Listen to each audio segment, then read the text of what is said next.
തേനീച്ചക്കൂട്ടങ്ങളെ സ്വന്തം മക്കൾക്കൊപ്പം ചേർത്തുപിടിക്കുകയാണ് തിരുവനന്തപുരം നെയ്യാർഡാം സ്വദേശികളായ ജിഷയും ഭർത്താവ് സജിയും. വർഷങ്ങളായി തേനീച്ച വളർത്തലിലൂടെ മാത്രം വരുമാനം കണ്ടെത്തി ജീവിതം മുന്നോട്ട് നീക്കുന്ന ഇവർ ജീവിത പ്രാരാബ്ദങ്ങൾ കാരണമാണ് ഇത്തരമൊരു സാഹസത്തിന് മുതിർന്നത്. ഒപ്പം തേനീച്ചകളെ സ്നേഹിക്കണമെന്നുള്ള സന്ദേശം നൽകുക എന്ന ലക്ഷ്യം കൂടിയുണ്ട്.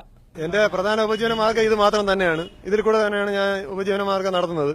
അപ്പൊ അതും കൂടെയാണ്. പിന്നെ ഈ പണിയോടുള്ള ആത്മാർത്ഥതയും സ്നേഹവും എല്ലാവരും വച്ച് പുലർത്തണമെന്നുള്ള ഒരു ബാധ്യത ഉള്ളതുകൊണ്ടാണ് ഞാനിങ്ങനെ ഇത് നടത്തുന്നത്. സ്വന്തം മുഖത്ത് തേനീച്ചകൾക്ക് കൂടൊരുക്കി തെരുവുകൾ കൂടി സഞ്ചരിക്കുമ്പോൾ നാം ഭയക്കുന്ന ഈ കുഞ്ഞനീച്ചകളെ സ്നേഹിക്കാൻ പഠിപ്പിക്കുകയാണിവർ. നാട്ടുകാർക്ക് തേനീച്ചകളെക്കുറിച്ച് ബോധവൽക്കരണം നടത്തുക മാത്രമല്ല, സ്വന്തം മക്കളെയും മധുരമുള്ള തേൻ തരുന്ന ഈ ഈച്ചകളെ സ്നേഹിക്കാൻ പഠിപ്പിക്കുകയാണിവർ.